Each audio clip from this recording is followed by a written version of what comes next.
Vamos girar a pauta aqui, Thaís? Me autoriza a falar um pouquinho de economia agora? 3 horas e 10 minutos, o Banco Central leiloou 3 bilhões de dólares na manhã desta quinta-feira para conter a alta da moeda americana. A autarquia aceitou 9 propostas. A intervenção ajudou a conter o avanço, que chegou a alcançar a mínima de R$ 6,14, queda de 0,1%, pouco antes de 1 da tarde. E eu vou tocar com você, Deise, porque a gente falava mais cedo no Jornal da Manhã sobre isso, e eu me lembro que você comentou o seguinte: essas intervenções são importantes porque pontualmente elas vão provocar um recuo. Mas só isso não vai ser suficiente para conter o avanço do dólar aqui no Brasil. Ou a queda do real, como preferirem. Lívia, tem alguns problemas aí, né? Obviamente, essas intervenções elas são importantes, mas a gente tem a posse do Trump, as declarações do Trump, né? Então, eu vou começar pelos fatores externos, né? Depois eu largo os internos aqui. Mas essas declarações do Trump, obviamente, elas acabam mexendo com a alta do dólar, né? Ele tem dado algumas declarações, tem falado que vai taxar Canadá, vai taxar México, vai taxar o Brasil, né? Então isso obviamente mexe com a nossa moeda, mexe com o dólar, e a gente tem um problema brasileiro também, né? Algumas pessoas até me perguntam assim: o mercado está de má vontade? Não. A gente teve um pacote fiscal que foi enviado para o Congresso Nacional agora, que foi um pacote bem deficitário, né? A gente já falou tantas vezes aqui sobre a reforma tributária, né? A reforma tributária, ela é importante, ela é necessária, mas a gente precisa de uma reforma administrativa por causa do peso do Estado brasileiro. Então, tudo isso vai mexendo com a economia. Quando o pacote fiscal foi enviado para o Congresso Nacional, o que se esperava, vamos lá falar desse tal mercado, né? O que se esperava era que o pacote fiscal tivesse ou cortasse na própria carne. E tudo que a gente não viu nesse pacote foi um corte do próprio governo. Então, o que se entende é que o governo que está aí, esse Lula 13, ele continua sendo aquele governo gastão, um governo que não se preocupa com a austeridade fiscal. E não foi isso que ele prometeu quando enviou o pacote fiscal para o Congresso Nacional, né? Eu nem vou falar de como ele foi desidratado no Congresso Nacional, né? Tanto a reforma tributária quanto o pacote fiscal. Então, isso acaba provocando esse aumento na moeda, né? E aí a gente tem outros pontos também. O que a gente vê agora, o que a gente tem de tendência para 2025, né? A taxa Selic está subindo, a gente não vê o governo falando em nenhum corte, a gente só vê reforma ministerial, negociação com o Congresso Nacional, então não existe nenhuma medida, ou o mercado não entende que existe por parte do governo federal uma boa vontade com a austeridade fiscal. Então, o que a gente deve ver ainda é um governo gastando demais, arrecada muito, mas gasta muito também. E em nenhuma das propostas que foram enviadas para o Congresso percebeu-se uma boa vontade do governo em cortar gastos. E aí o Congresso ainda foi lá e desidratou as medidas, não solucionando a questão dos penduricalhos, que a gente tanto conversou, tanto falou aqui na Jovem Pan. As emendas parlamentares, eles deram um jeito de dar uma volta lá e as emendas vão continuar do jeito que sempre foram. Então, o pacote fiscal e a reforma tributária tiveram um princípio de ouro, mas terminaram como tudo termina aqui no Brasil, né? Fica só na intenção, só na proposta. E aí, no meio disso tudo, a gente vê o dólar subindo, aliada também a essas questões externas, né? E para além do pacote fiscal, que deixou o mercado preocupado, Mônica, essa alta desenfreada do dólar nesses últimos dias, nessas últimas semanas, vamos colocar assim, agora que ficou mais grave ainda a situação nesses últimos dias, contribuiu, ou esse pacote todo, né, de situações, contribuiu para que nós chegássemos agora em 2025, ou quase chegássemos agora em 2025, com 2 altas da taxa básica de juros já contratadas até março. A Selic está em 12,25% ao ano. A previsão é de que haja mais 2 reajustes de 1%, aliás, de 1 ponto percentual até março, elevando a Selic, a taxa básica de juros, para 4,25%, porque o dólar mexe muito com a inflação. Então, já há uma expectativa de que a inflação, dentre outras questões que mexem com a inflação, vai seguir nessa tendência de alta agora em 2025. Vamos lá. Primeira coisa em relação aos juros, muito importante lembrar sempre, o Brasil já é o país que tem os juros mais altos do mundo e continua falando em subir juros e continua falando vamos subir juros para segurar a inflação, que assim, já não é mais nem a forma de segurar a inflação continuar subindo juros, porque tem muitos outros elementos. Mas eu queria focar nessa questão do dólar e até nesse leilão aí, porque como é que funciona a alta do dólar? tem dois elementos que fazem o dólar subir. Os elementos objetivos, que é... A subida de dólar é sempre porque tem mais gente querendo comprar do que o que tem para vender, tá? Duas coisas que fazem as pessoas quererem comprar dólar. Elementos objetivos, então escassez de reservas, as reservas estarem acabando, quando o dólar sobe lá fora e aí o produto que a gente exporta fica mais barato, então precisa de mais dólar, ou o que a gente importa fica mais caro para nós, precisa de mais dólar, ou, por exemplo, quando os Houthis atacaram lá no Golfo, atacaram petroleiras, sobe o preço do petróleo, precisa de mais dólar. Isso são elementos objetivos que fazem o dólar subir. Quando isso acontece num país como o Brasil com câmbio flutuante, ele se ajusta porque ele sobe, tem uma pressãozinha inflacionária, quando tem inflação, preços mais altos, as pessoas gastam menos, ele acaba caindo se não tiver repasse, isso se resolve sozinho. O outro elemento que faz subir o dólar é subjetivo. E aí entra tudo isso que a Daisy falou. Entra a expectativa negativa do mercado, entra um pacote que deveria cortar gastos e acaba falando de imposto de renda que vai dar mais isenção, entra uma política que está toda truncada. Nesse momento, o elemento subjetivo, ele se retroalimenta e a pessoa fala, eu não quero mais estar embaixo do Lula, eu quero estar embaixo do Biden, tira meu dinheiro da poupança, compra dólar. Isso é real e isso é muito rápido para acelerar, é o que nós estamos vendo. Nessa situação, o que o Banco Central tem que fazer? É igual no filme de terror, que a mocinha está lá gritando, o mocinho pega, dá 2 tapas, chacoalha, fala, se acalma, se acalma. O Banco Central, para se acalmar, ele vende dólar, faz um leilão. Em geral, isso diminui a intensidade da expectativa negativa e o dólar volta a baixar. Só que o que aconteceu aqui agora? Isso teria que ter acontecido quando o dólar estava a 5,80. O Banco Central demorou demais para começar a fazer leilão. E, gente, não é interferência, não é querer intervir no mercado, é mecanismo normal de controle. O Banco Central demorou demais para atuar, começou agora a fazer os leilões, leiloou 20 bi, 20 bi não é nada, nós temos 350 bi de reservas em dólar. Fez o leilão e não resolveu. Por que os economistas estão preocupados? Porque os leilões não estão conseguindo segurar a alta do dólar. Este é o grande problema.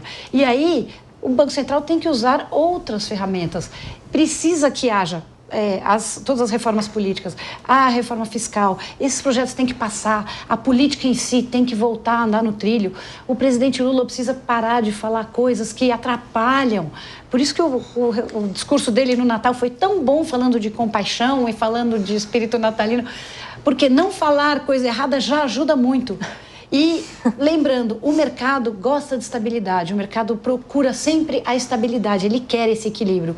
Então, importante que as coisas fiquem calminhas durante um tempinho para que possa, talvez com mais 1 ou 2 leilões, voltar a esfriar e que o dólar volte a algum nível de patamar aceitável, porque realmente do jeito que está fica muito difícil. Mônica, adorei sua explicação técnica. Eu ia perguntar isso. Por que o dólar começou a subir mesmo? Começou a subir porque a expectativa do mercado foi cada vez pior. Em momentos cruciais em que Lula precisava fazer uma fala e dizer nós vamos atuar, e aí muito antes do pacote de corte de gastos, né? Teve lá atrás uma outra quando estava em 5 e pouco e ele veio falar que ia aumentar juros, então várias falas disso. Isso que eu fiz parece banca de concurso. Né? A pergunta de banca de concurso. Por que mesmo? Então, teve uma fala dele um pouco antes da votação do pacote que ele disse assim, eu já venci o mercado uma vez, eu vou vencer outra.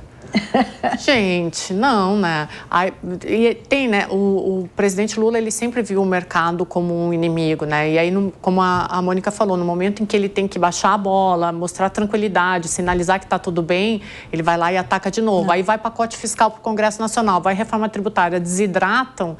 Nossa, é um vulcão prontinho para entrar em erupção. E a equipe econômica conseguiu convencê-lo, o presidente Lula, ou pelo menos o Lula quis transparecer que foi convencido, que são duas coisas diferentes, né? Mas aqui vamos falar de fatos. Houve até um vídeo publicado nas redes sociais reunindo a equipe econômica, Gabriel Galípolo, futuro presidente do Banco Central, do lado do presidente Lula, em que ele reconhece diz entender o patamar da taxa básica de juros, embora ele não concorde, diz que explicaram para ele a situação. Foi logo depois que houve aquele fato assim que foi muito ventilado por alguns governistas, não efetivamente pelo presidente Lula, pelo menos não na frente das câmeras, de que estaria havendo um ataque especulativo coordenado para levar o dólar a esse valor. O próprio Gabriel Galípolo chegou a negar essa possibilidade, explicou realmente o que estava acontecendo. Daí, nesse contexto que foi feito esse vídeo em que o Lula diz que eu entendo o patamar da taxa básica de juros, embora eu não concorde, meio que pacificando essa situação, meio que colocando panos quentes, recuando de várias críticas que foram feitas em relação à condução da política monetária. E dizendo que não ia interferir, foi muito positivo. E dizendo que não iria interferir. Boa lembrança, essa é a informação mais importante, Mônica, foi bom você ter citado. Dando total autonomia para Gabriel Galípolo tocar a presidência do Banco Central nos próximos anos, dizendo que não iria interferir na condução da política do banco, que é uma preocupação do mercado, né? Porque houve muitas críticas a Roberto Campos Neto durante a gestão, que ainda não acabou, né? Diga-se de passagem, embora ele tenha já dito adeus numa live recentemente. Mas, enfim, por que eu estou levantando essas questões, Ana? Porque negando essa possibilidade de um ataque especulativo, o próprio Galípolo negou essa possibilidade. Você acredita que há, e até pegando um gancho nisso que a Mônica falou, apesar de compreensível a reação do mercado, há um certo exagero? Eu vou trazer aqui um trecho de uma entrevista que o Estadão publicou com o economista e filósofo o Eduardo Gianetti, que ele diz o seguinte, né? Claramente há uma reação exagerada no mercado financeiro, né? Os indicadores fiscais brasileiros, embora preocupantes, não são calamitosos, longe disso.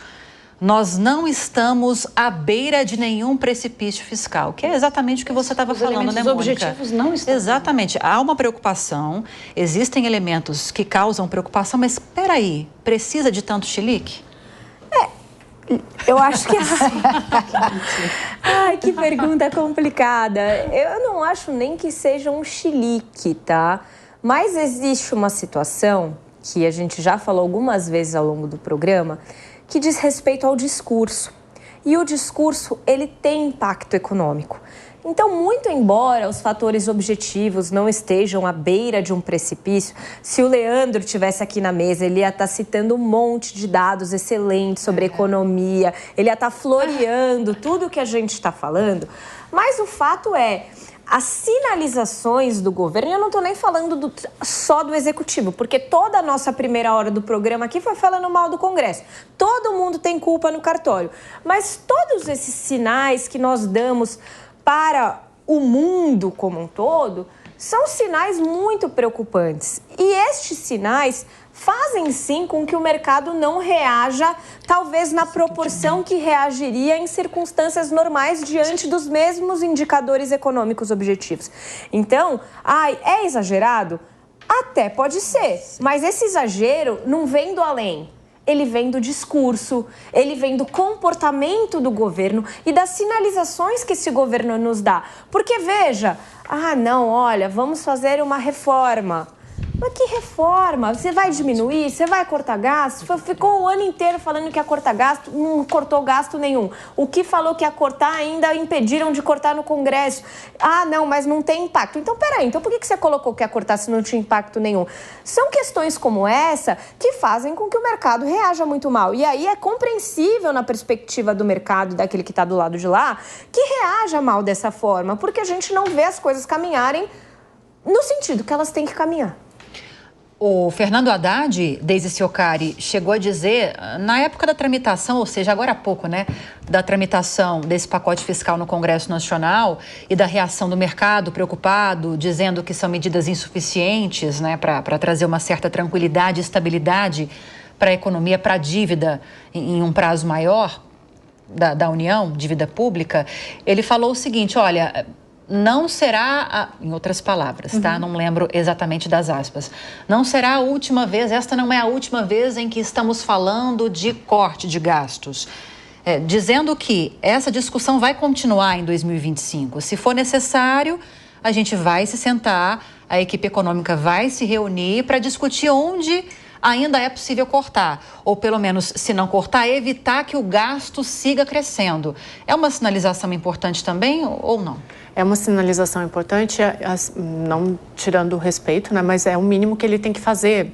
Se a gente for olhar a importância que é o ministro da Fazenda, a importância que tem o presidente Lula, né? Isso é uma base até sociológica, né? Max Weber fala disso, né, de uma liderança forte. Você não pode simplesmente chegar e entrar para a histeria. Aí, indo ao encontro até do que a Ana estava falando aqui em relação ao mercado, né? O mercado reage às falas de Lula. Óbvio que vai reagir, ele é o presidente da República. Então, né, não estou discordando do que a Ana falou, estou complementando, né? Porque a função de um líder forte é justamente essa, né? Ele tem que mostrar segurança para a população, para o mercado e para os entes exteriores, né? Então, o Haddad, ele faz um papel aqui que muitas vezes deveria ser do Lula, né? Um papel mais sóbrio, mais ponderado. Mas só falar em gastos, né, só falar em corte de gastos, esse governo Lula 3 está falando desde que iniciou o mandato, né, mas ainda não conseguiu comprovar nada. Então, isso acaba sendo um problema também, né? Mas a fala do Haddad, ela é perfeita, só ela deveria ir para o presidente Lula e com comprovação de dados, né? Você falou agora, né, Ana, passando agora para a Mônica, mas pegando a fala da Ana, Mônica, que nós mencionamos na semana passada, foi a isso que você se referiu, né, quando você disse que o Haddad não acredita que vai haver um impacto muito significativo? Sim. Nos sim. 70 bilhões para 2025 e 2026. Nessa semana também, ou no final da semana passada, o Alckmin chegou a dizer também que foram mudanças não tão, assim, significativas financeiramente falando, o impacto fiscal financeiramente falando tão significativo, essas mudanças promovidas no pacote fiscal pela Câmara dos Deputados e confirmadas pelo Senado Federal, Mônica, mas tem um levantamento da XP Investimentos que calcula que o pacote, depois que passou pelo Congresso Nacional, foi desidratado e vai gerar agora uma economia com essas mudanças de 43 bilhões a 44 bilhões em 2025 e 2026. Segundo a XP Investimentos, tá? É uma consultoria, não é o governo que está recuando e falando que vai ser essa economia. Mas, inicialmente, para o governo, seriam não economizados, mas deixariam de ser gastos nos próximos 2 anos 70 bilhões de reais com essas medidas fiscais. Seria metade. Mas ainda assim, tudo isso é muito pequeno, tudo isso é muito pouco. Não é se é 30 bilhões, 50 bilhões. Exato. 50 bilhões é o que a gente está gastando de emendas, assim. Tudo isso é pequeno. O que é o grande problema desse pacote? É a postura, é a mensagem que ele passa. Ou seja, continua não havendo corte radical, continua não havendo compromissos em não gastar mais do que está sendo arrecadado, continua não havendo uma abordagem muito séria de desvincular gasto da receita e de dizer, olha, nós vamos crescer a receita e o gasto vai ficar contido, porque a gente está precisando investir, porque a gente está precisando melhorar a produtividade. É muito pequeno ficar discutindo se economizou isso ou aquilo. O que a gente precisa é, primeiro, reduzir gasto do governo, não para sobrar dinheiro no cofre, gente, não é só isso. Não é só, tá faltando dinheirinho no cofre. É porque o gasto do governo é um grande motor da economia. Ele aquece a economia, ele injeta dinheiro na economia e, com isso, ele arrisca de aumentar a inflação.